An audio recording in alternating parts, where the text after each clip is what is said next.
Boa tarde, muito obrigado a todos pela presença. Na coletiva de hoje, quarta-feira, 3 de junho, aqui no Palácio dos Bandeirantes, renovo o agradecimento aos jornalistas que aqui estão, cinegrafistas, fotógrafos, técnicos e os que também estão remotamente acompanhando e participando desta coletiva de imprensa. Registro que participarão da coletiva de hoje Rodrigo Garcia, vice-governador e secretário de governo, Bruno Covas, prefeito da capital de São Paulo, José Henrique German, secretário de saúde e integrante do Comitê de Saúde do Estado, Patrícia Ellen, secretária de Desenvolvimento Econômico, Ciência e Tecnologia, Marco Vignoli, secretário de Desenvolvimento Regional, Marcos Penido, secretário de Infraestrutura e Meio Ambiente, Edson Aparecido, secretário municipal de Saúde da cidade de São Paulo, Carlos Carvalho, coordenador do Comitê de Saúde do Estado de São Paulo, e João Gabardo, coordenador executivo do Comitê de Saúde do Estado de São Paulo. Agradecer também os demais secretários municipais e estaduais que se encontram aqui e que também à disposição dos jornalistas, se necessário, para respostas. Nas mensagens de hoje, começamos com o tema da saúde. Desde o início da pandemia, nós dissemos aqui que trataríamos esta mais grave crise de saúde da história de São Paulo e do Brasil com o mesmo compromisso que adotamos desde o primeiro dia de governo, com transparência. E é exatamente os representantes da saúde também participam. É em respeito aos jornalistas e à opinião pública do Estado de São Paulo que agimos desta maneira. Utilizamos dados técnicos e seguimos recomendações objetivas para informar com absoluta clareza. Aqui, não tratamos a doença e os falecimentos como algo inevitável. Em São Paulo, todos nós fazemos um esforço diário e coletivo para salvar vidas. Aqui, nós não queremos apenas lamentar, nós queremos salvar vidas. Temos respeito por todas as pessoas, independentemente de credo, sexo, idade, cor ou origem. E neste momento, Bruno Covas e eu dirigimos nossa solidariedade à comunidade negra e à comunidade judaica pelas discriminações que vem sofrendo no Brasil e no exterior. São Paulo, seja a capital ou o estado, somos um espelho de uma região que abriga imigrantes de todas as origens. Ao longo de tantas décadas, todos ajudaram a formar São Paulo e a construir aqui uma comunidade pacífica e harmoniosa. Por isso, o sentimento de solidariedade àqueles que, no Brasil e neste momento, principalmente nos Estados Unidos, sofrem com a discriminação. São Paulo não discrimina e não tolera discriminação. O nosso maior objetivo, voltando à saúde, é salvar vidas. E é o que temos feito desde o primeiro caso de Covid-19, em 26 de fevereiro deste ano. São Paulo evitou que 1 milhão de pessoas ficassem doentes, o que representa cerca de 70 mil vidas poupadas. Os dados são da ciência, não são dados da política. Repito, 1 milhão de pessoas salvas da doença, da contaminação, e 70 mil óbitos evitados em São Paulo. E não são números, são pessoas, são vidas salvas porque adotamos as medidas certas na hora certa. Mas também somos solidários, Bruno Covas e eu, aos familiares daqueles que perderam as suas vidas ao longo desses últimos 2 meses e aqueles que ainda estão em tratamento, e temos convicção e pedimos a Deus que sejam salvos e voltem às suas casas. É importante, muito importante, aliás, desfazer opiniões equivocadas sobre o Plano São Paulo que nós apresentamos aqui desde a semana passada. São Paulo não liberou não liberou geral. A retomada da economia será feita de forma gradual, sensível, segura e amparado na ciência. Nenhuma medida aqui será precipitada e nenhuma será tomada por pressão de quem quer que seja. Não há pressão de prefeitos, não há pressão de parlamentares, não há pressão de empresários, não há pressão do governo federal. Nenhuma pressão aqui será adotada como princípio para a tomada das nossas decisões. E, aliás, os que me conhecem ao longo da minha trajetória de vida, e os que conhecem a trajetória de vida do Bruno Covas, sabem que o pior caminho para se tentar conquistar algo conosco é na base da pressão. O Bruno tem uma história de vida que começou com seu avô, Mário Covas, a quem eu tive o privilégio de servir como secretário, com 21 anos de idade. E a minha vida começou inspirado no meu pai e na minha mãe. Portanto, não pensem que pressões nos farão mudar destino e conduta. Não mudarão. Mais da metade da população do nosso estado continua sob o mesmo padrão de restrições adotadas até agora. E essa realidade será mantida, no mínimo, até o próximo dia 15 de junho, na atual quarentena. A mesma quarentena que nos ajudou, ajuda e continuará a ajudar a fortalecer o sistema de saúde do estado de São Paulo. Em apenas 2 meses, e eu quero ressaltar isso, especialmente aos que estão nos assistindo, ouvindo, e aos jornalistas que aqui estão. Em apenas 2 meses, abrimos 7 hospitais de campanha, aumentamos em 60% o número de leitos totais e dobramos as vagas em UTIs. Contratamos profissionais de saúde, capacitamos equipes, compramos equipamentos e testes para diagnóstico. E recebemos também doações significativas e importantes do setor privado, nacional e multinacional, e também o compromisso do Ministério da Saúde na entrega de respiradores e equipamentos para o atendimento à saúde pública em São Paulo. Se não tivéssemos adotado esse planejamento, certamente hoje teríamos hospitais em colapso. Hoje não há hospitais públicos em colapso em São Paulo. Importante, para finalizar, 2 pontos fundamentais no Plano São Paulo. Primeiro, o plano é de longo prazo, um planejamento em 5 fases, graduado, faseado, para termos uma posição correta e uma avaliação permanente, diária e semanal. Repito, de forma serena, gradual e segura. Da mesma forma que o Plano São Paulo oferece regras para a progressão da retomada, ele também apresenta indicadores para a revisão imediata das medidas e, se necessário, o retorno à situação anterior. Bruno Covas e eu não temos compromisso com o erro. Nosso compromisso é com o acerto, é o compromisso com a vida. Se tivermos que dar um passo atrás para salvar vidas, não teremos nenhuma hesitação em fazê-lo. Segundo ponto, ele permite, no Plano São Paulo, aos prefeitos, com as suas equipes de saúde, sob a supervisão direta do governo de São Paulo, que as medidas sejam pontuais e progressivas e conscientes para o setor de serviços e o setor de comércio, sempre com base em indicadores de saúde.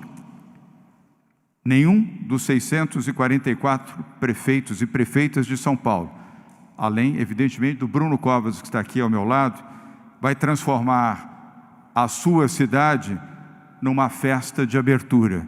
Não é hora de celebração nem de festa, é hora de atenção, concentração e respeito pela saúde. E nós saberemos exigir isso de todos os prefeitos e prefeitas de São Paulo. Mas estamos seguros também de que esta é a linha que todos estão obedecendo e seguirão. O sucesso do plano depende desse esforço coletivo e da conscientização permanente. E a colaboração de todos, principalmente da população.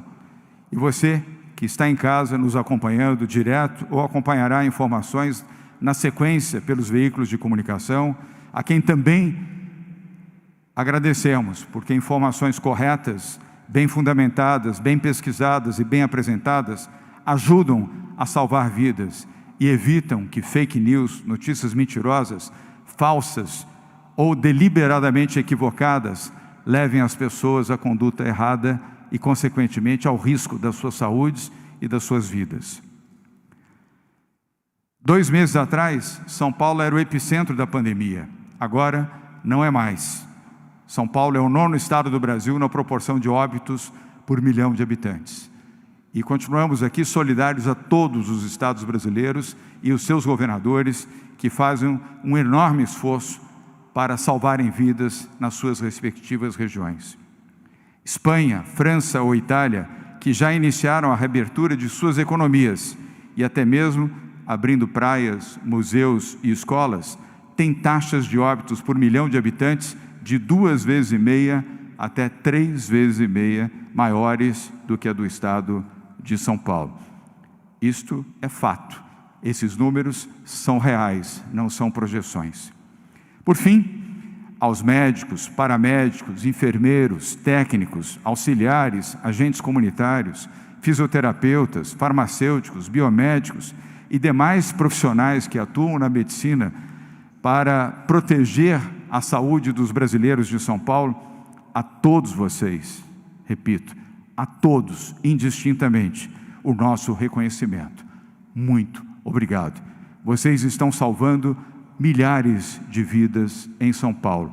A gratidão não é apenas do governo, é a gratidão de 46 milhões de brasileiros. As informações de hoje são 2. A primeira, o governo de São Paulo garante a não interrupção no fornecimento de água, gás e luz até 31 de julho das comunidades e das pessoas de baixa renda que circunstancialmente não tenham a oportunidade de pagarem as suas contas. Elas estarão protegidas pelo entendimento, pela negociação do governo do Estado de São Paulo com os concessionários destes serviços. Não há imposição, há entendimento, há razão, compaixão e compreensão, que é a forma que o governo do Estado de São Paulo tem adotado como um dos princípios da sua conduta nesta pandemia.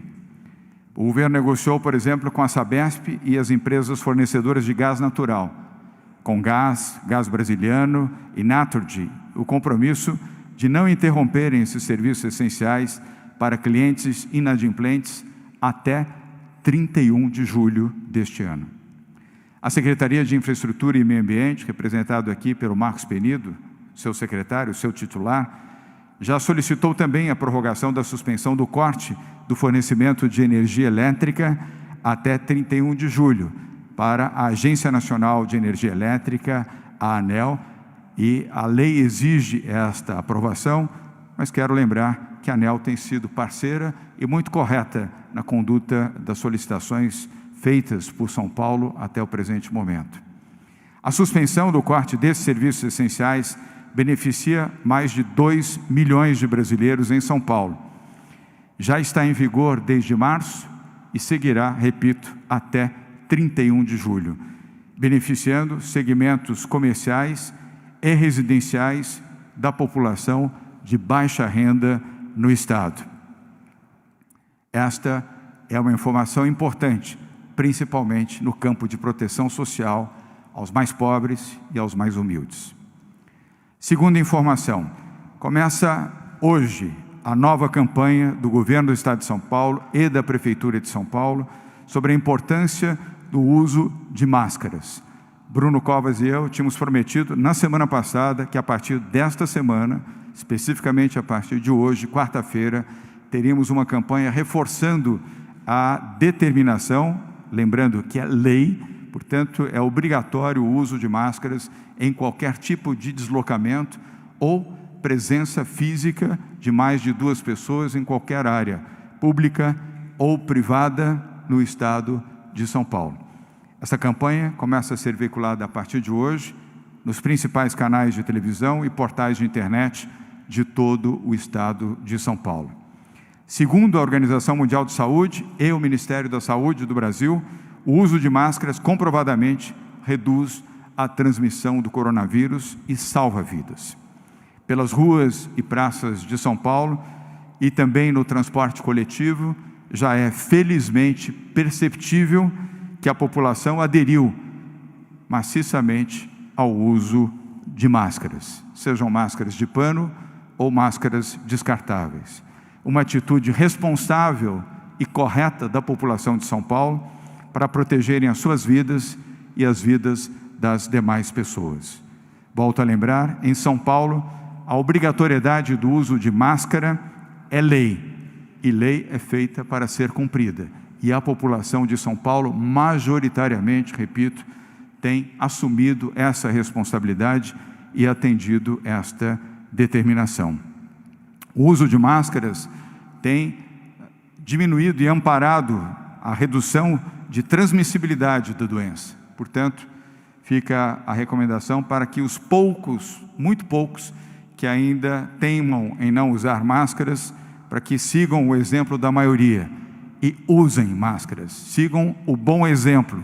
O bom exemplo é esse, é o uso da máscara e não a não utilização de máscaras. Protejam-se, protejam suas famílias, protejam seus amigos, as pessoas das quais vocês gostam e com as quais convivem. A vida vale mais do que a política, a vida vale mais do que a ideologia, a vida é a existência. Vamos agora mostrar a vocês o comercial de 30 segundos que começa a ser veiculado hoje.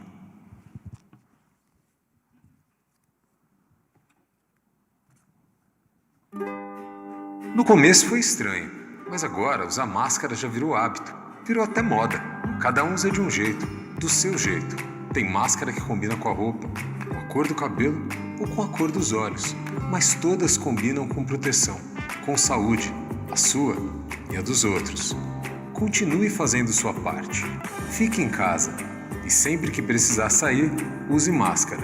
Máscara salva vidas.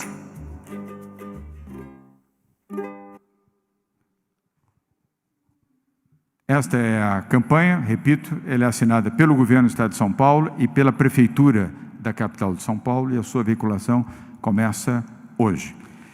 Para falar do primeiro tema que nós abordamos aqui, que vai permitir às pessoas de baixa renda em situação de pobreza não terem corte de gás, água e luz, eu peço a palavra do secretário Marcos Penido, secretário de Infraestrutura e Meio Ambiente. Penido. Seguindo a determinação do governador, nós temos que olhar e proteger as pessoas mais carentes.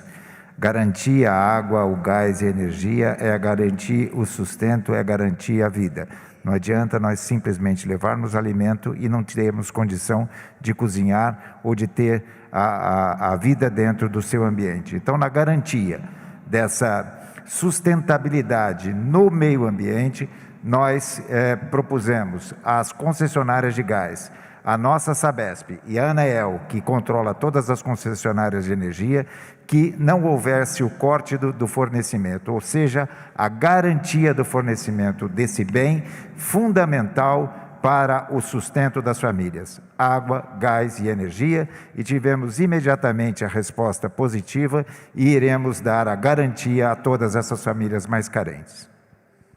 Muito obrigado, secretário Marcos Penido, que estará à disposição para perguntas, se necessário.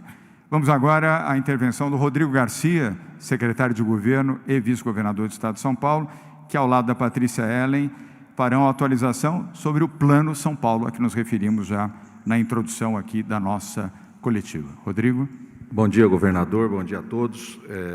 Nós trouxemos hoje para compartilhar com todos os colegas da imprensa um pouco do histórico que embasou o Plano São Paulo. O Plano São Paulo não pode ser confundido ou ser sinônimo de abertura indistinta de atividade econômica. O Plano São Paulo é um planejamento do governo com base científica para que nós possamos ter uma convivência com a epidemia, que ainda leva meses em São Paulo, e uma convivência melhor do que tivemos nesses primeiros 70 dias. Por que melhor? Porque os primeiros 70 dias foram fundamentais para que o Estado preparasse o seu sistema de saúde, treinasse os seus profissionais, orientasse os prefeitos como deveriam agir em relação a epidemia, portanto, todo o sistema de saúde foi preparado nesse período. Esse período foi suficiente para a população ter o que o governador chama de quarentena comportamental. É o uso de máscara, é o cuidado higiênico, é o distanciamento social, e a partir daí, o Plano São Paulo lançado na semana passada. E nós fizemos questão de colocar aí um pouco o histórico da epidemia em São Paulo, colocando lá marcos como no dia 1º de abril, 1º de maio e 1º de junho. Os gráficos mostram que no dia 1º de abril até o dia 1º de maio, portanto no mês de abril, a epidemia cresceu 10 vezes no estado de São Paulo. Ela saiu de 2.981 casos para cerca de 30 mil casos no começo de maio. Depois nós mostramos nesse gráfico que no mês de maio a epidemia começou a perder velocidade. 3,6 vezes ela cresceu. Nós saímos de 30 mil casos para 111 mil casos. E na projeção seguinte, nós vamos apresentar o que baseou o Plano São Paulo e que para o governo do estado e para o nosso centro de contingência, não há surpresa nos números que estão sendo anunciados todos os dias, em casos e em óbitos. Porque a mesma projeção que o governo de São Paulo fez para o passado, que se confirmou, e aqui, governador, as coletivas tinham sido fundamentais para isso. O governador, quando anunciava uma quarentena, ele anunciava a projeção dos próximos dias. Nós também trazemos agora a projeção feita pelo centro de contingência para o mês de junho, que coloca um crescimento de 1,7 a 2,4 vezes. Então, em nenhum momento o Plano São Paulo anunciou que a epidemia teria ido embora. O Plano São Paulo anunciou um novo planejamento do Estado, em parceria com as prefeituras, de uma retomada gradual, com base nesses cenários. Então, os números apresentados ontem, nos primeiros dias de junho, estão previstos nos cenários. Lembrando, governador, que estes cenários são a referência para o nosso sistema de saúde. A cada cenário que se apresenta, o sistema de saúde se mobiliza, o governo investe mais recursos, mais equipes são contratadas, mais leitos de UTI são colocados à disposição da população. Então, essa é a projeção para o mês de junho, mostrando que nós estamos prevendo chegar no mês de junho entre 190 a 265 mil casos. E, como consequência disso, a preparação do sistema de saúde. Então, querer confundir o Plano São Paulo como um sinônimo de abertura da economia, não é isso. É apequenar um trabalho muito bem feito, com base em cenários econômicos e também cenários de saúde, aonde nós estamos trabalhando com esses cenários para mobilizar o governo e também mobilizar a sociedade. E o Plano São Paulo traz também, governador, a possibilidade dos prefeitos terem uma participação também ativa nas suas decisões e principalmente a sociedade, que vai acompanhar a sua região, se ela caminha para uma flexibilização ou se ela anda para trás para um endurecimento. Então, esses dois gráficos mostram de maneira clara que não há surpresa nos números apresentados pela imprensa todos os dias, entre casos e óbitos, eles estão no nosso cenário e eles fazem parte deste planejamento na área da saúde. Agora eu passo as outras telas para a Patrícia continuar. Obrigado, Rodrigo Garcia. Patrícia. Muito obrigada, governador. Bom, em continuidade ao que o vice-governador colocou, o Plano São Paulo de Retomada Consciente, ele prevê aqui momentos e opções de endurecimento e de flexibilização das medidas restritivas. Para deixar isso bem claro, nós colocamos aqui as 5 fases: a fase de alerta máximo, a fase de controle, que é a fase laranja, a amarela de flexibilização, a fase verde, que é a de abertura gradual, e a azul, que é do normal controlado. Percebam que somente a partir da fase amarela que a gente inicia a discussão sobre flexibilização. A fase vermelha de alerta máximo e a laranja de controle são fases com a presença muito relevante da epidemia, onde as práticas de isolamento são muito necessárias. A fase de controle, a gente inicia um processo de testar a retomada de atividades que tenham sido interrompidas, que é esse planejamento que está sendo feito agora em grande parte do estado, incluindo a capital. Então, esse trabalho de pactualização dos protocolos, de planejamento de funcionamento, de evitar aglomerações, é um trabalho que é feito e aqui fortalece muito o papel dos municípios, dessa gestão totalmente customizada com os setores dentro do ambiente de cada cidade. Então, conforme a evolução das regiões é feita com relação aos indicadores, é possível que as regiões evoluam, então as medidas restritivas elas passem a ser menores, então a gente inicia essa etapa de flexibilização, mas também é possível acontecer o contrário e é possível retornar e haver um endurecimento das medidas restritivas. Essa mensagem precisa ficar clara para todos nós, porque essa etapa de transição requer essa consciência. A gente precisa saber que algumas vezes a gente vai dar passo para trás, outras a gente vai precisar dar alguns passos para frente, e aí vai para frente, para trás, mas a gente tem que realmente ter essa consciência e estarmos prontos para endurecer quando for necessário e juntos sabemos a nossa responsabilidade no sucesso da retomada. Por isso a implementação dos protocolos é tão importante, por isso o uso de máscara, como o governador João Dória colocou aqui, é tão importante. O compromisso de cada um de nós aqui vai nos ajudar a ter uma retomada bem-sucedida. Na próxima página, relembrando como os critérios, os indicadores estão sendo calculados e qual que é aqui a nota de corte para a transição de fase. Nós temos a mensuração da capacidade do sistema de saúde e a mensuração da evolução da epidemia. Eu mencionei isso ontem na coletiva técnica de saúde, mas nós trouxemos aqui também esses dados para que fique claro para todos alguns esclarecimentos importantes. Nós estamos aqui fazendo a gestão da capacidade dos sistemas, porque a gente precisa garantir que todos que precisam de atendimento tenham acesso. O secretário Edson Aparecido já colocou isso aqui muitas vezes, o secretário Guerra também, da importância do atendimento para reduzir a letalidade dessa doença, porque é uma doença que ainda não tem cura, mas que com bom tratamento reduz muito as chances de letalidade, e é por isso que a gestão da capacidade é tão importante. Na evolução da epidemia, nós olhamos os casos confirmados, como o vice-governador colocou aqui, mas também olhamos as internações por síndrome respiratória aguda grave, e que inclusive é o que tem o maior peso na ponderação, para que a testagem não seja somente incentivada nos municípios, mas que a gente faça a gestão pelo indicador mais conservador, que é o valor completo aqui de internações por síndrome respiratória aguda grave. E o último ponto, que é o de óbitos, que a gente quer sempre reduzir ao máximo, mas lembrando que os nossos cenários hoje trabalham tanto com a curva de casos confirmados, quanto com a curva de óbitos também. Na próxima página, um status importante de como foi a evolução dessa semana no nosso estado, a média ponderada do estado, exatamente nesses indicadores que nós apresentamos. A capacidade do sistema de saúde melhorou. E é uma melhora significativa em uma semana, porque foi de 73,5% para 72,4%, e muito em função da adição dos novos leitos e da chegada muito importante dos novos respiradores. Nós tivemos, e vocês notam na combinação, que a quantidade de leitos subiu no estado. Nós somos de 11,8 para ter 13,3 leitos a cada 100 mil habitantes em uma semana, exatamente pela adição dos novos leitos. Lembrando que aqui nós não estamos monitorando somente os leitos estaduais e municipais. Nós estamos também monitorando a capacidade do sistema privado pela importância de ver o sistema como um todo e o papel da saúde suplementar nesse processo, que também é muito crítico. Na parte de evolução da epidemia, nós também temos aqui boas notícias e pontos de atenção.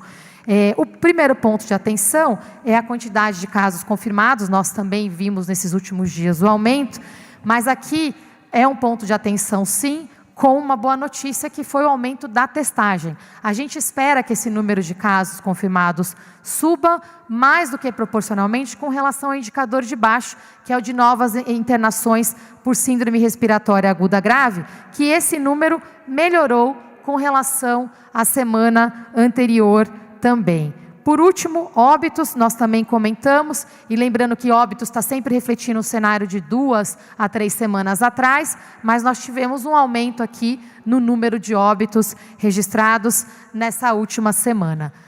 Importante celebrar a capacidade do sistema, internações que o nosso secretário Edson Aparecido vai falar especialmente de São Paulo, da capital, mas é um tema muito importante que mostra, né, que a gente está com o número de internações mais ou menos constante, e essa é uma notícia muito importante para todos nós. Olhando isso no todo, na próxima página, nós estamos fazendo esse acompanhamento de uma forma regionalizada. Na semana passada, nós mostramos para vocês, pela primeira vez, como está a regionalização do Plano São Paulo. A fotografia da semana passada se mantém, porque o nosso compromisso com vocês e com todos os setores e cidadãos é o de previsibilidade. Nós não podemos tomar decisões com base no indicador do dia, e é por isso que nós temos a manutenção da regionalização por 15 dias. A cada 2 semanas, essa regionalização é atualizada. Entretanto, atendendo o pedido de todos aqui, cidadãos, prefeitos, para que tenham também uma melhor previsibilidade, nós estamos trazendo aqui qual que é a tendência com base nos indicadores desta semana. E mostrando a tendência, fica claro também o papel do plano. A tendência na média, aqui vocês verão, é que a maioria das regiões, elas vão manter a classificação que elas têm hoje, se os indicadores também mantiverem o mesmo comportamento dessa semana, na semana que vem. Tá? Agora nós temos aqui, olhando 3 regiões que devem melhorar, ou seja, no sentido de passar para uma fase onde as medidas restritivas serão um pouco menores, mas nós temos aqui algumas regiões, e 2 especificamente, com alguns pontos de atenção, que talvez a gente tenha que aplicar medidas mais restritivas se os indicadores não melhorarem na próxima semana. Então aqui fica bem claro, com a análise de tendência, como é que é a aplicação prática do plano. É para a gente ver o que está sendo feito nas últimas semanas. Vai ser mantido, ou a gente precisa endurecer as medidas, ou há um espaço para flexibilizar.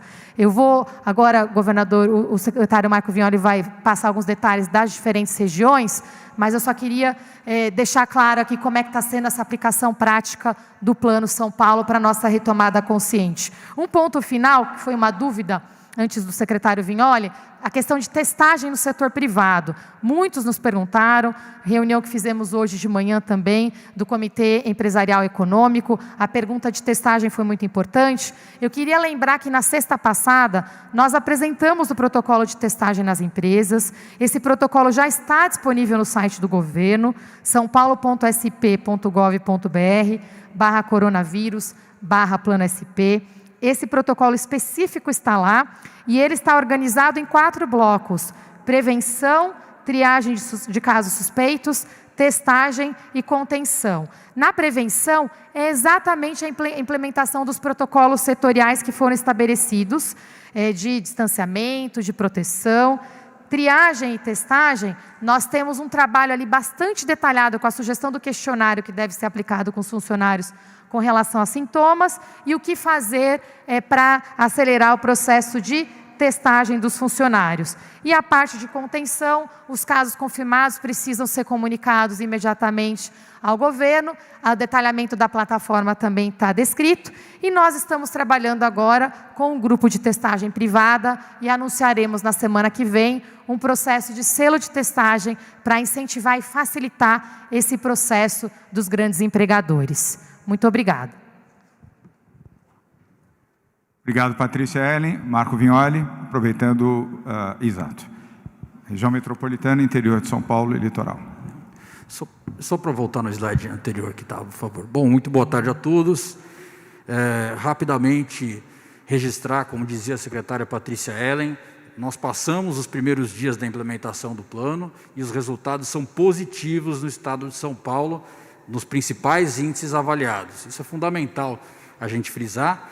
E dentro disso, em um modelo em que a implementação se dá numa parceria com os municípios, só para rapidamente citar 2 notas, a primeira da Associação Paulista de Municípios, aprovando o modelo implementado pelo governo do estado e saudando a liderança do governador João Dória, e uma da região metropolitana de Campinas, que é muito significativa, que diz o seguinte: este momento não é de relaxamento da proteção da nossa população, e sim uma fase nova que requer a conscientização e a conciliação para que possamos avançar no enfrentamento da pandemia.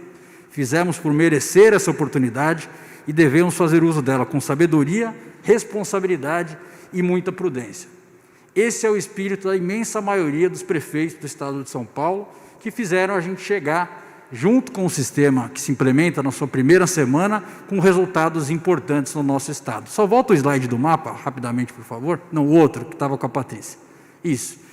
Então, rapidamente, a gente pode observar que nessa primeira semana de análise, nós tivemos a Baixada Santista, com uma melhora significativa, melhora na sua taxa de ocupação e também no número de casos, por isso, com o viés laranja já, a Baixada Santista.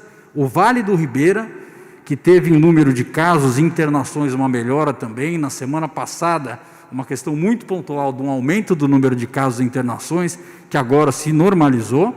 E também o Vale do Paraíba, com uma melhora na taxa de internação no período. No que tange às pioras, nós tivemos aí um aumento do número de casos e óbitos na região de Bauru e também na região de Barretos, aumento de casos e óbitos ao longo dessa última semana. Pode passar, por favor.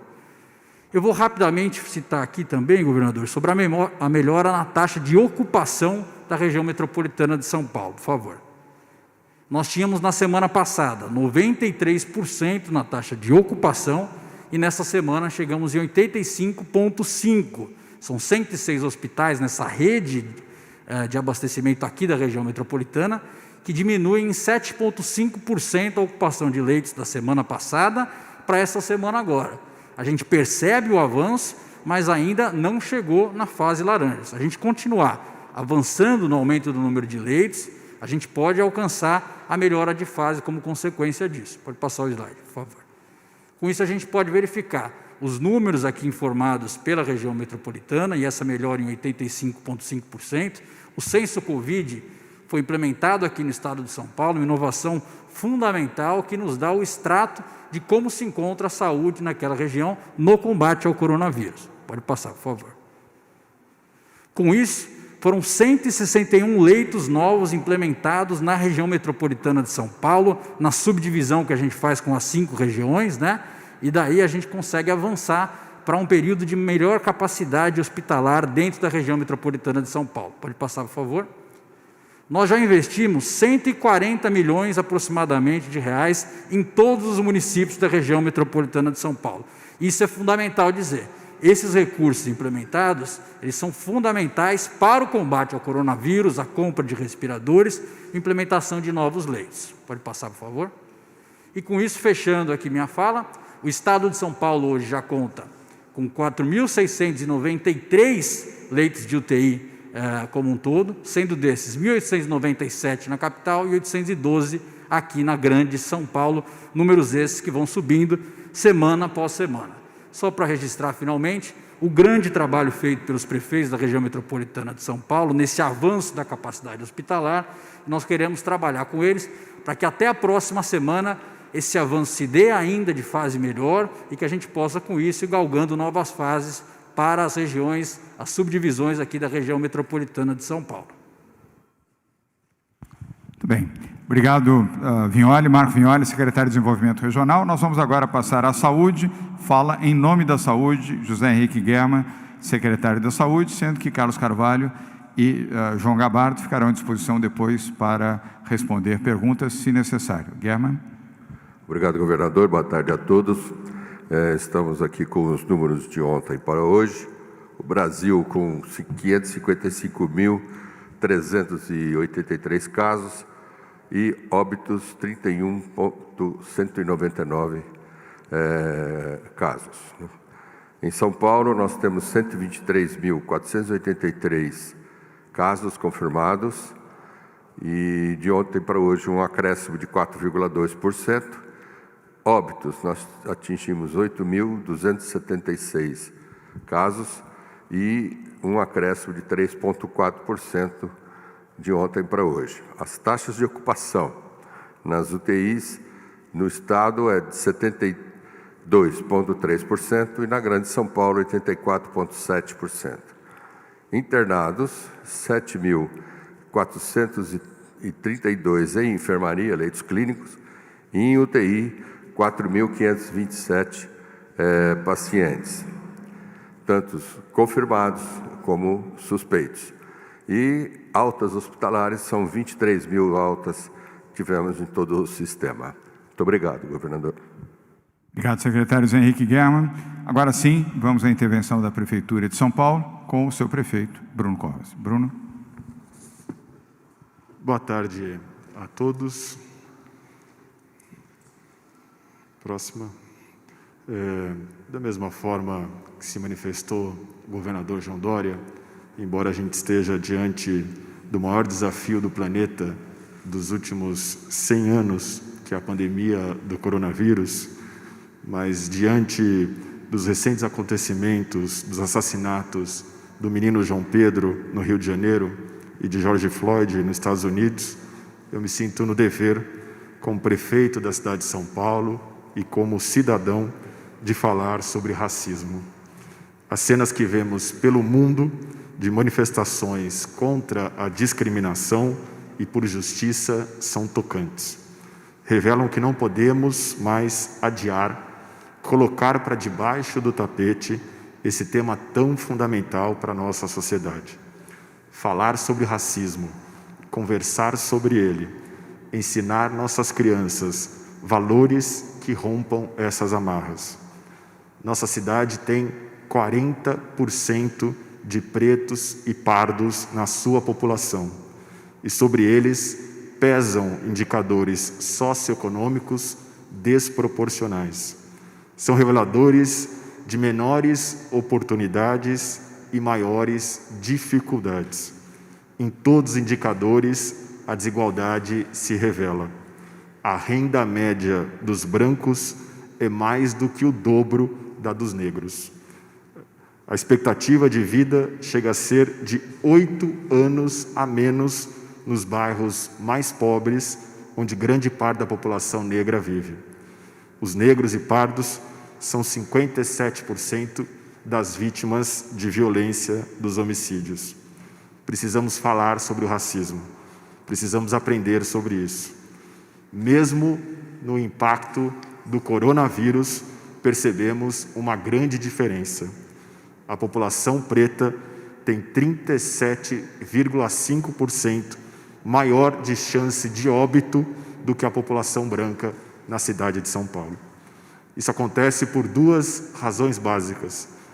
Eles vivem na periferia, onde a letalidade do vírus é maior, e pela prevalência na comunidade negra de comorbidades importantes como a hipertensão e a diabetes.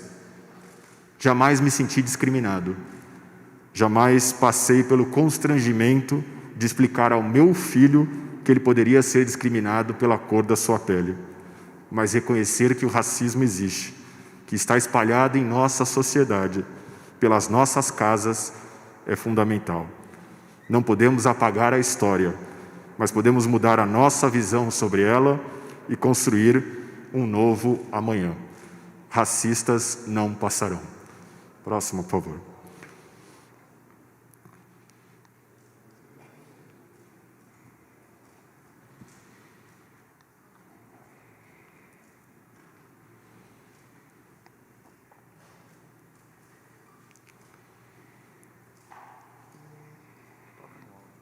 Bom, falar um pouco sobre os números da cidade de São Paulo, enquanto a apresentação vai aparecendo. Nós estamos com uma taxa de ocupação de UTI em 63%. Já pelo segundo dia consecutivo, nós ficamos com uma taxa abaixo dos 70%. Já são 57 mil pessoas que foram curadas na rede municipal de saúde. 4.305 óbitos confirmados. Próximo, por favor. Aqui uma curva que mostra a quantidade de solicitações diárias de internação em UTI na cidade de São Paulo. Nós percebemos uma subida abrupta entre o final de março e o início de abril, ali chegando a 28 casos por dia. Durante 15 dias, nós conseguimos manter essa curva achatada, chegando a 33 casos por volta do dia 15 de abril, durante 15 dias, Depois, durante o prazo de um mês, isso continuou a subir, chegamos a 52 casos diários. Durante 2 semanas, esse número foi mantido, atingimos um platô, e muito desse platô se deve, inclusive, ao uso de máscaras na cidade de São Paulo. Isso já é reflexo do decreto municipal, do decreto estadual, obrigando o uso de máscaras na cidade de São Paulo. E o que a gente observa, já nas últimas 2 semanas, é uma fase decrescente de solicitação de leitos de UTI na cidade de São Paulo. São esses números que a cidade conseguiu atingir e que a preocupação agora central é que a gente não retroceda, que a gente não volte a crescer o número de solicitações de internação de UTI na cidade de São Paulo. Próximo. Aqui são os indicadores que o Estado elencou para escolher, para ranquear as regiões no Estado de São Paulo, mostrando que para todos os indicadores, ou nós estamos na fase 2, que é a fase laranja, ou nós estamos na fase 3, que é a fase amarela, e para alguns indicadores, a cidade de São Paulo já está na fase 4, na fase verde.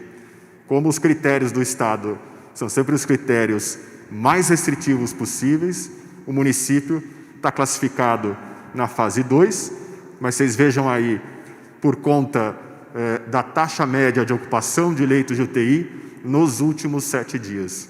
Se a gente conseguir manter a taxa média entre 62% e 63%, que é o que a gente conseguiu nos últimos dias, a gente vai para a fase 2, para a fase 3, para a fase amarela na cidade de São Paulo. Próximo. E aqui o recado importante. A quarentena continua na cidade de São Paulo, como continua no estado de São Paulo. Nós estamos falando da fase 2 da quarentena. Nós estamos falando da fase 2 da saída da quarentena. É importante que as pessoas continuem a utilizar máscara, continuem a evitar aglomeração, continuem a evitar saída desnecessária de casa. Todo esse trabalho precisa ser mantido, que a gente quer evoluir. Nós não queremos retroceder, nós não queremos voltar para a fase 1. A gente quer avançar para a fase 3, 4 e 5 na cidade de São Paulo. Muito obrigado, bom dia a todos. Obrigado, Bruno Covas, prefeito da capital de São Paulo. Vamos agora às perguntas, são 13 horas e 18 minutos. Nossa coletiva vai até aproximadamente às 13 horas e 45 minutos. E a primeira pergunta é da TV Record, jornalista Daniela Salerno, na sequência Marcela Raal, da CNN. Então, Daniela, boa tarde. Sua pergunta, por favor. Boa tarde a todos. Governador, a gente teve aí uma queda industrial muito grande, mais de 27% no mês de abril em relação ao ano passado, e mesmo assim no Plano São Paulo, a indústria não essencial está como reabertura apenas na fase 4, fase verde, se não me engano agora. Eu queria entender que se uma vez que eles atendem muitos empregos, né, são responsáveis por muitos empregos, se há aí uma flexibilização possível nesse setor, e também em relação ao prefeito de Marília, do seu partido, do partido do senhor, que já anunciou por decreto que estaria pelo Plano São Paulo na fase laranja, mas ele mesmo decidiu já ir para a fase verde, liberando inclusive a academia. Como que está sendo o diálogo com prefeitos que não estão seguindo o plano? Obrigada. Obrigado, Daniela. Vou dividir com o Marco Vignoli, nosso secretário de Desenvolvimento Regional. Em relação à primeira pergunta, tem um esclarecimento. Nunca houve nenhum fechamento de nenhuma indústria, de nenhum setor em São Paulo, desde a primeira quarentena. Nenhuma, rigorosamente nenhuma. Todas as indústrias que desejaram manter sob critério sanitário o funcionamento das suas estruturas foram autorizadas, obedecendo critérios sanitários e obedeceram. Majoritariamente, com as fiscalizações feitas pelo Estado, o setor industrial seguiu, em alguns casos até foi além, na preservação da saúde dos seus funcionários, fornecedores e clientes. Então, a queda industrial não se deve à quarentena, se deve à pandemia. Houve uma queda sensível na economia do país, não apenas na economia de São Paulo. Dados de economistas apresentados recentemente indicam uma variação que vai de 5% até 8% a previsão de queda do PIB do país neste ano. Portanto, a queda industrial ela não tem como motivação a quarentena. Tem, sim, um arrefecimento da economia brasileira, o que não é diferente da economia de outros 215 países do mundo que estão sendo afetados pelo coronavírus. Em relação a Marília, vai responder o secretário Marco Vignoli. Vignoli. Muito bem, eu quero registrar mais uma vez o profissionalismo do plano de retomada consciente. O plano determina a medida de risco que a região se encontra e a flexibilização condizente com esse risco que ela está. Tendo em vista isso, Marília tem um risco ainda expressivo por estar na fase 2, a fase laranja, e aqui, através da métrica utilizada, nós indicamos para eles a flexibilização adequada com isso. Nós notificamos a Prefeitura com preocupação referente à saúde pública das pessoas de Marília. O prefeito Daniel Alonso estendeu para bares e restaurantes e não para a indústria esse decreto, né? A indústria já está funcionando de acordo com o regramento estadual e nós esperamos que ele possa rever a sua posição, se adaptando para a fase que a métrica da ciência e da saúde o indicam, preservando assim as vidas da população de Marília. Obrigado, nosso secretário Marco Vignoli. Obrigado, Daniela Salerno, da TV Record.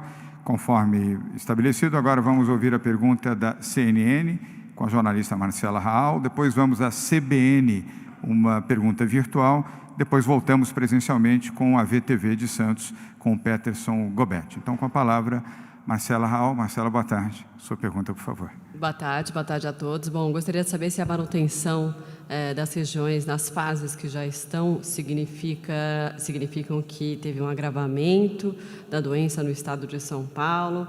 E também para o prefeito, eu gostaria de saber, a prefeitura então publicou esse decreto com a quarentena até o dia 15, tem uma pressão para o dia 12, que é o dia dos namorados.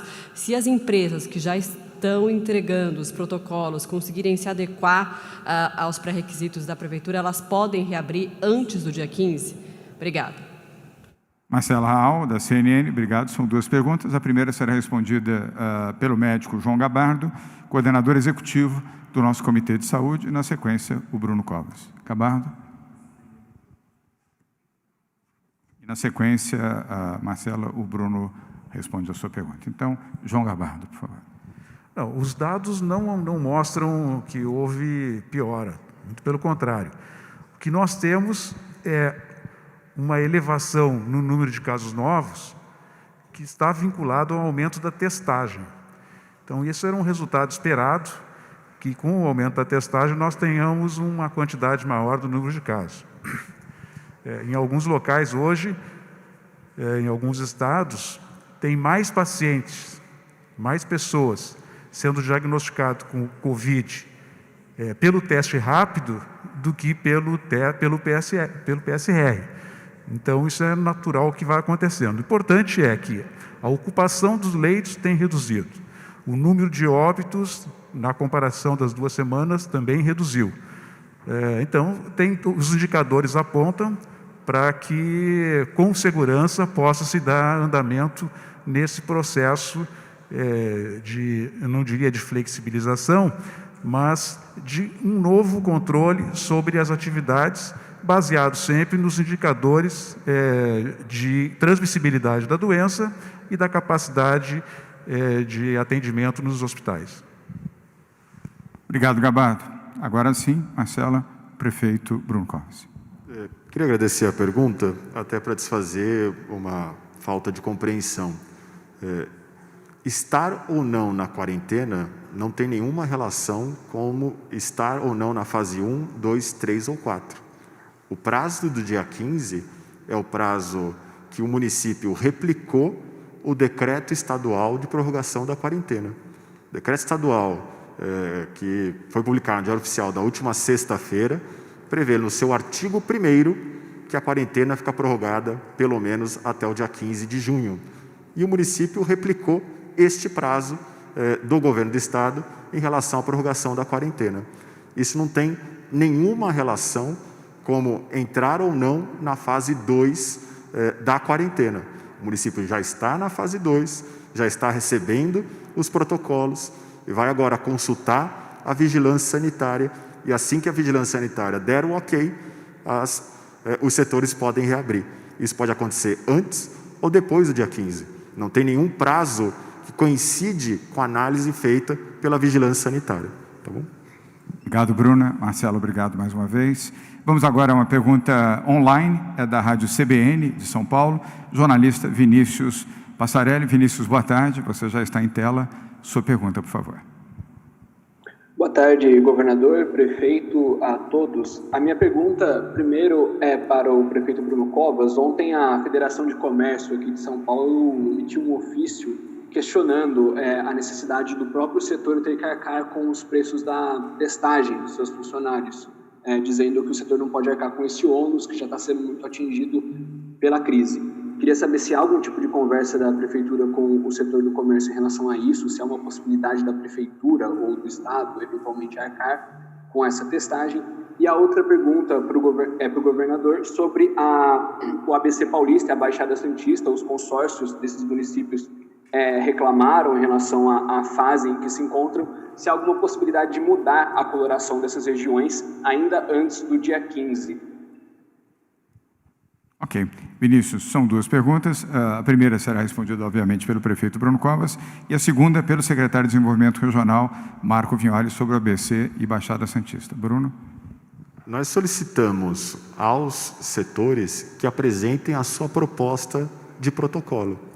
E a própria FEComércio, no protocolo que ela apresentou como sugestão, ela prevê a testagem nos funcionários. Então, não é a prefeitura que está obrigando a nada. A própria FEComércio sugeriu que o comércio faça isso. A inteligência de abrir prazo para que as associações apresentem as suas propostas é para que elas possam adaptar às suas necessidades. Muito mais do que a prefeitura dizer qual é o horário de funcionamento, a gente quer ouvir qual é a proposta que eles têm de horário de funcionamento. Então, a obrigatoriedade de testagem vem na proposta que a FEComércio apresenta. Não foi nenhuma imposição da Prefeitura de São Paulo. Obrigado, Bruno. Vamos, então, a Marco Vignoli. Muito bem, Vinícius. Nós apresentamos hoje aqui o imenso avanço que tanto o ABC quanto a Baixada Santista fez ao longo dessa semana. A Baixada Santista já tem o viés para laranja, o ABC crescendo com isso, a região oeste também, região norte, as sub-regiões aqui de São Paulo, todos avançando na capacidade hospitalar. Na próxima terça-feira, nós fechamos o número da semana comparando com essa terça-feira agora, e na quarta nós divulgamos. Se seguir essa tendência, é possível que sim, nós vamos avaliar os números da terça-feira, mas a capacidade hospitalar da região metropolitana de São Paulo vem se fortalecendo pelo trabalho do governo e dos prefeitos, e a Baixada Santista, já demonstramos hoje o viés de laranja, né? Então, se fosse aferido hoje, sim, já passaria para a fase laranja. Nós vamos acompanhar até a próxima terça-feira, e se consolidar isso, na quarta-feira que vem, o governador João Dória apresenta esses dados e esse avanço das duas regiões. Obrigado, Vignoli. Vinícius Passarelli, da Rádio CBN, mais uma vez, muito obrigado. Vamos agora à próxima pergunta, que é presencial, do jornalista Peterson Gobetti, da VTV de Santos. Na sequência, uma virtual do jornalista Arthur Rodrigues, da Folha de São Paulo. Peterson, obrigado pela sua presença aqui. Boa tarde. Boa tarde, obrigado, governador. Boa tarde a todos os demais presentes. Governador, a Rede VTV, ela cobre duas importantes regiões do estado de São Paulo, que é a região da Baixada Santista e a região metropolitana de Campinas. Então, a minha pergunta vai contemplar essas duas regiões. Primeiramente, sobre Santos. Eu gostaria de saber qual foi o motivo para a não reclassificação da fase 1 para a fase 2, já que na sexta-feira tivemos aqui uma reunião dos prefeitos da região da Baixada Santista e eles saíram daqui dando como certa já essa reclassificação. Então, só para confirmar se a Baixada permanece na fase vermelha ou na fase laranja, se o governo pretende tomar alguma medida em relação a alguns municípios que não estão seguindo os protocolos do Plano São Paulo, como, por exemplo, São Vicente, é um município que já reabriu, tomou essa iniciativa de reabrir os comércios nessa segunda-feira, né, São Vicente lá na Baixada Santista. E em relação a Campinas, eu gostaria de saber se será possível atender os pleitos do prefeito Jonas Donizete, que esteve aqui na segunda-feira, e Campinas está na fase laranja, mas ele está pedindo a liberação para abertura de restaurantes, pelo menos no horário do almoço. Ele entende que seria necessário lá no município. e também a abertura dos comércios por 6 horas e não 4, como preconiza a fase laranja do Plano São Paulo. Obrigado. Obrigado, Peterson Gobetti, da VTV de Santos. Eu começo a resposta e, na sequência, a complementação. Embora parte da sua resposta já tenha sido dito hoje aqui, não há nenhum problema em se reenfatizar pelo secretário Marco Vignoli. Mas, em relação aos municípios que não cumprirem as regras do Plano São Paulo, eles deverão responder ao Ministério Público. É simples. Nós temos regras, elas foram estabelecidas e construídas em conjunto, com prefeitos, com a área de saúde, com a área econômica, com estudo e com princípios. Os que desejarem romper os princípios responderão na Justiça. Será tarefa do Ministério Público do Estado de São Paulo e, eventualmente, até do Tribunal de Justiça. A regra tem que ser obedecida, por isso ela foi construída, e foi construída a várias mãos.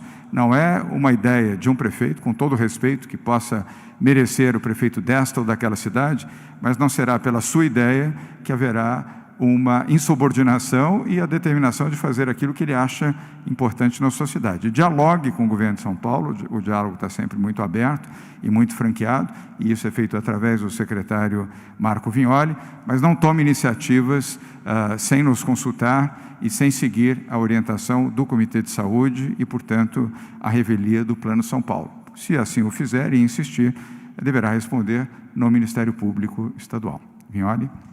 Muito bem, sobre a Baixada Santista, né? Com os índices de hoje, a gente já demonstra para o viés de fase laranja, se consolidado até a semana que vem, no dia 15, retoma suas atividades condizentes aí com a fase laranja, se tiver assim na próxima quarta-feira. Essa determinação do centro de contingência que nós seguimos aqui. Quanto a São Vicente, eu dialoguei ontem à noite com o prefeito Pedro Gouveia. Existe uma necessidade hospitalar lá também, que o governo do estado vai apoiar, e também o pedido, a notificação para que ele possa, a exemplo dos outros prefeitos da Baixada Santista, seguir um momento de quarentena fundamental, tendo em vista os números da Baixada.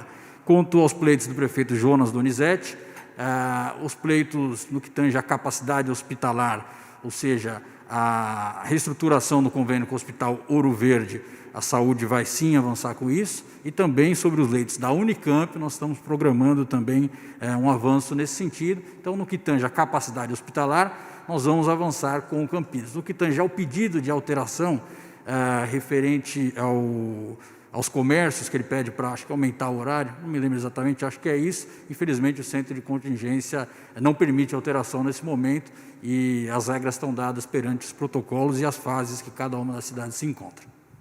Obrigado, secretário Marco Vignoli. Peterson Gobetti, mais uma vez, obrigado. Obrigado pela sua presença aqui. A próxima pergunta é virtual, é do jornalista Arthur Rodrigues, da Folha de São Paulo, e na sequência teremos Carla Mota, da Rádio Capital, Fábio Diamante, do SBT, e a última pergunta na coletiva de hoje, da Beth Pacheco, da TV Globo, Globo News. Arthur Rodrigues, boa tarde, você já está em tela. Sua pergunta, por favor. Boa tarde, governador. Boa tarde, secretários, prefeito. A minha pergunta é o seguinte: após o anúncio da reabertura, as ruas do interior ficaram lotadas, em alguns lugares houve fila até em shopping center, em regiões como Bauru, Presidente Prudente, Vale do Paraíba. Eu queria perguntar para o governador se diante da sinalização da reabertura, esse tipo de efeito na população não era previsível, o que deve ser feito. E uma questão prática, esse mapa que vocês apresentaram tem várias cidades em que a seta permanece estável. Eu só gostaria de confirmar se, nesse caso, são cidades que não evoluíram, não tem viés de alta nem de baixa, portanto, devem ficar na fase que elas se encontram agora. Arthur, obrigado pela pergunta. Eu vou compartilhar a resposta com a secretária Patrícia Ellen, mas antes mencionar a você. É normal, no primeiro momento de uma reabertura gradual e faseada, como essa que nós estamos fazendo, que haja uma certa vontade e desejo das pessoas de frequentarem, irem à aquisição de algum bem, produto ou serviço que durante o período da quarentena ele não pôde fazer.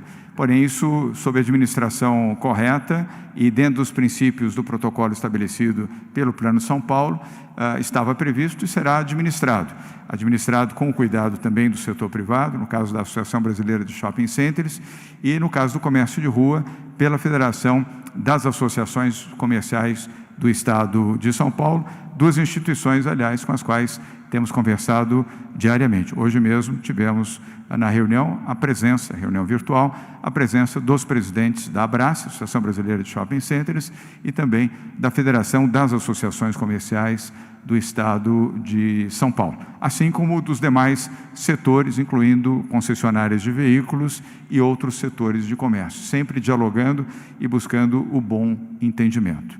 Agora, Patrícia Ellen, para complementar. Obrigada, governador. Então, a atuação, como o governador disse, é em algumas frentes, com as associações, esse apoio na orientação dos lojistas, donos de estabelecimentos, para que eles implementem os protocolos, e também na fiscalização conosco, com a população no uso das medidas de proteção. Tem um trabalho de comunicação importante que está sendo feito, os protocolos também estão disponibilizados no site, e finalmente, trabalho de vigilância e fiscalização dos próprios prefeitos. A gente já tinha relatos desse descumprimento antes do anúncio do Plano São Paulo. O que mudou agora é que a população sabe de uma forma mais clara qual que é o percentual de capacidade para funcionar, qual que é a duração, o horário de funcionamento, quais são os protocolos que devem ser utilizados.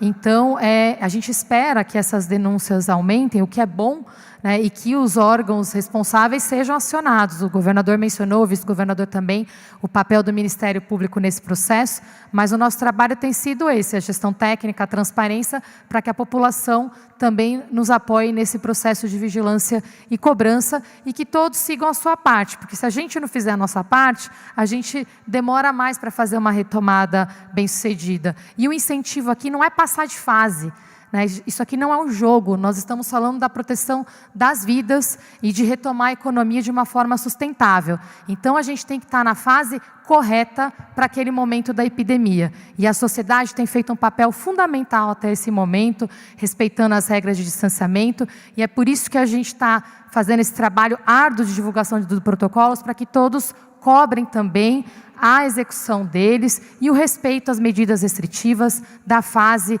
correta para aquela região. Obrigado, secretária Patrícia Ellen. Arthur Rodrigues, da Folha de São Paulo. Obrigado mais uma vez pela sua participação e a sua pergunta, suas perguntas.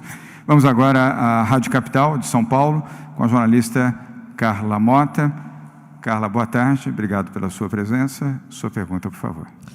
Boa tarde a todos. Governador, a cidade de Guarulhos atingiu a sua capacidade máxima de ocupação de leitos de UTI no dia de ontem, foi divulgado ontem. Eu gostaria de saber o que o governo do estado está fazendo para socorrer a cidade de Guarulhos, que é a segunda maior do estado, e também de saber se existe alguma outra cidade que também é motivo de preocupação para o governo neste momento. Obrigada. Carla, obrigado pela sua pergunta. Vou compartilhar com o Zé Henrique Guerma e, se necessário, com comentários do Carlos Carvalho, coordenador do nosso comitê. Apenas uma pequena correção, a cidade de Guarulhos não atingiu ainda o seu limite máximo, está 93,4%, esse é o seu índice, o que é elevado, reconhecemos, mas ainda não é a capacidade limite, que obviamente é de 100%. Mas isso já está no radar da saúde, e sobre isso fala José Henrique Guerma, e mais uma vez, se o Carlos Carvalho desejar, pode complementar. Guerma? Pois não, Carla e demais, nós sempre trabalhamos em rede, e na região ali, nós já providenciamos o envio de várias unidades de ventiladores e respiradores no sentido de aumentar o número de leitos.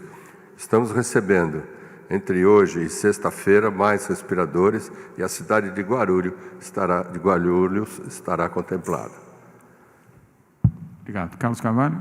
Não, exatamente o que o Guerma comentou, são esses dois pontos. Primeiro, que é um sistema em rede, então temos um sistema de regulação de leitos que tem um mapa do estado, e esses pacientes são absorvidos, a demanda de pacientes é absorvida nesse sistema de rede de leitos.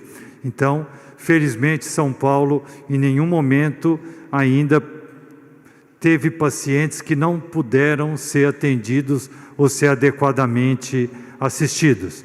E uma forma de contrabalançar isso é distribuir esses ventiladores que estão chegando, já chegaram 740 e tem mais um pool de ventiladores para chegar e a Secretaria da Saúde vai distribuir proporcionalmente às necessidades de cada região, de cada município. E, por outro lado, estamos trabalhando na capacitação de mais pessoas para poder manusear não só os ventiladores, mas poder assistir adequadamente esses pacientes graves no ambiente da terapia intensiva.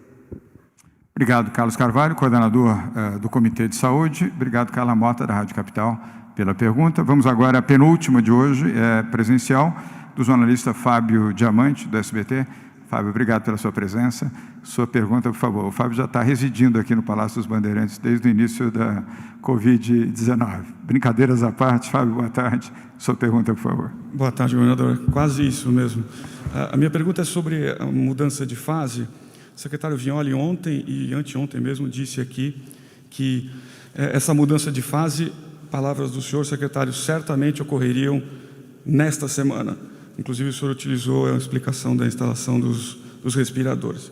Eu queria saber o que houve para isso não acontecer essa quarta-feira, porque na semana que vem, se houve uma mudança na orientação de ser quinzenal, e se isso está ligado ao fato de que São Paulo teve ontem recorde de casos da Covid e também de mortos. Uma segunda pergunta, governador, o senhor me permite, para o doutor Gabardo, me surgiu agora. Doutor, o senhor explicou o aumento do número de casos diretamente ligado à testagem. Essa é a explicação para o aumento. Eu queria saber qual é a explicação para o número de mortos, então. Muito obrigado. Obrigado, Fábio. Vamos, então, às duas respostas. A primeira com o Marco Vignoli e, na sequência, com o doutor João Gabardo. Vignoli. Muito bem. Bom, o sistema delimita que semanalmente nós apresentemos esses dados, apresentamos até agora de que forma eles evoluíram, e daí, desde o início, com 14 dias, então, se confirmadas as evoluções dessa semana, na quarta que vem, eles passam para a próxima fase. Dentro disso, então, hoje nós apresentamos esses dados, qual é o viés dessas regiões, e com isso a gente pode verificar de que forma elas evoluíram ao longo da última semana, comparando com a semana anterior. Portanto, nenhuma relação com qualquer tipo de dado. Nós apresentamos as médias, seja ontem das 2 quinzenas de maio, seja hoje com a apresentação do secretário Rodrigo Garcia, que demonstra uma desaceleração no número de casos aqui no estado de São Paulo. Portanto, seguimos a métrica implementada pela ciência e pelo Comitê de Contingência. Obrigado, Vignoli. E agora sim, ao médico João Gabardo, coordenador executivo do Comitê de Saúde do Estado de São Paulo. Gabardo. Não está havendo nenhuma evidência na aceleração do número de óbitos. Normalmente, nas terças-feiras, por conta de um atraso nas informações que ocorrem nos diversos municípios no final de semana, as informações sobre os casos novos notificados, confirmados, e as informações sobre óbitos, elas ficam, se acumulam um pouco para terça-feira. Isso é normal, acontece no Brasil inteiro. Na segunda, se carregam os dados do final de semana, essas informações são repassadas ao Ministério da Saúde e essas informações aparecem geralmente nas terças-feiras. Agora, eu insisto que a comparação da semana passada com a semana anterior, ela não mostra aumento na tendência, na velocidade, no número de óbitos. Pelo contrário, ela mostra uma redução no percentual de crescimento do número de óbitos. Não significa que o número de óbitos absoluto ele esteja reduzindo, claro que não. Se nós tivemos 200 óbitos numa determinada semana, na semana seguinte nós vamos ter 180, 150 óbitos, isso é o que nós consideramos como uma redução no indicador, no viés deste indicador importante que é a contabilidade aí do número de óbitos, registros dos números de óbitos. Obrigado, Gabardo. Fábio Diamante, mais uma vez, muito obrigado. Vamos agora à última pergunta, da TV Globo, Globo News, jornalista Beth Pacheco. Beth, boa tarde. Prazer em tê-la aqui mais uma vez. Sua pergunta, por favor. Se quiser ajustar o microfone um pouquinho, fique à vontade. Ou então eu levanto. Melhor. Na verdade, são duas dúvidas técnicas na área de saúde. Primeiro, eu queria saber se o governo vai passar a divulgar diariamente ou semanalmente número de ocupação de leitos por regiões do Estado, né?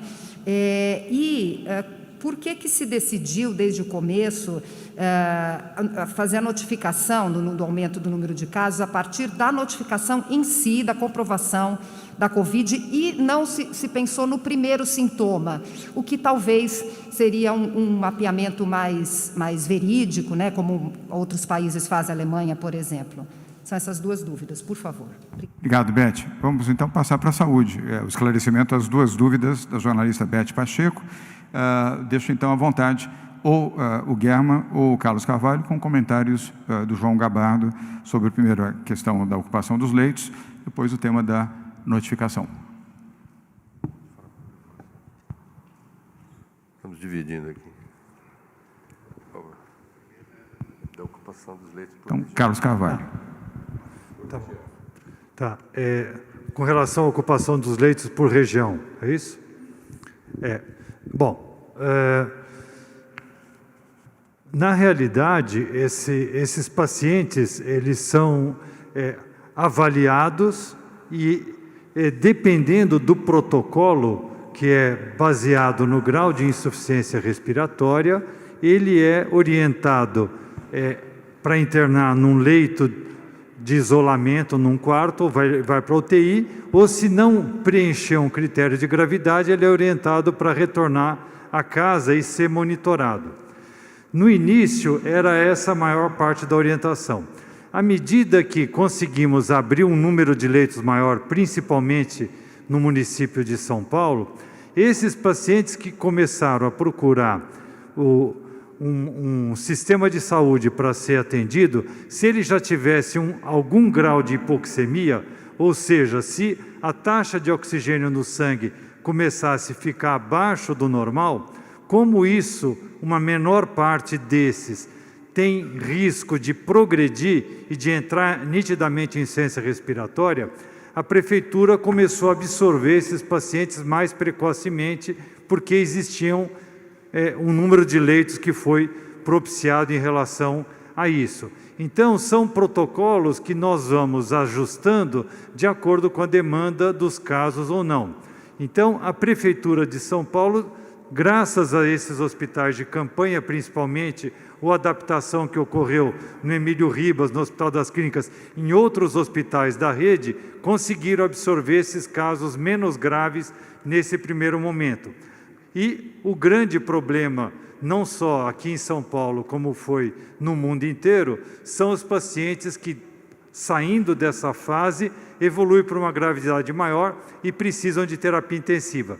Se você olhar os números desde o início, sempre a ocupação de leitos de enfermaria, vamos chamar assim, de quartos, não de UTI, sempre ficou na faixa de 60%, um pouquinho mais, um pouquinho menos. Enquanto os de UTI chegaram a bater 90%, como foi comentado aqui algumas vezes, até acima. Quando chega nesse nível, acende uma luz amarela enorme, e aí uma série de ações são feitas para acomodar isso, para não esperar chegar no 100%, que aí é o caos.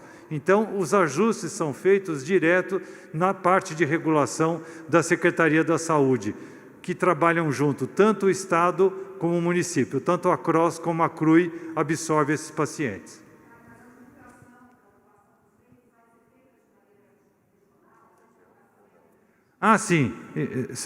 Sim, leva-se em conta a região, isso, exatamente. Você tem as áreas, agora entendi melhor, você tem os centros, assim, numa determinada região você tem a regionalização, os hospitais que estão recebendo maior aporte para equipamentos, maior aporte para dar conta daquela região. Todo o estado está dividido nessas regiões e proporcionalmente ao número de casos que vai chegando, você vai fazendo esse ajuste, esse acerto. Se a divulgação, sim. Se espera que seja transparente, que vai estar nesse próprio portal, que vai ficar disponível. Isso. Portanto, estará no portal, Beth. Bem, Carlos Carvalho, obrigado. Guilherme, quer fazer algum comentário? Sim, só para complementar, nós temos o censo Covid, e dentro do censo Covid a gente tem, por município, todas as porcentagens de ocupação. Isso está sendo incorporado no sentido de divulgação do próprio censo publicamente. Quanto à sua pergunta, a segunda pergunta, desde o início da epidemia, nós estávamos testando e notificando os casos internados, os casos que tinham atendimento hospitalar. Isso era para o Brasil todo, para uma orientação do Ministério da Saúde. Isso evoluiu. Hoje a gente não trabalha só com a questão da notificação do Covid, mas também da síndrome respiratória aguda grave, que é o que, inclusive, talvez tão importante quanto. E, nesse sentido, então, nós estaremos trabalhando nos pacientes ambulatoriais, não mais só aqueles pacientes internados. Não sei se o Gabardo quer fazer alguma... Ok, então era isso. Obrigado, Guilherme. Obrigado, Beth. Saudade das suas matérias sobre artes e espetáculos.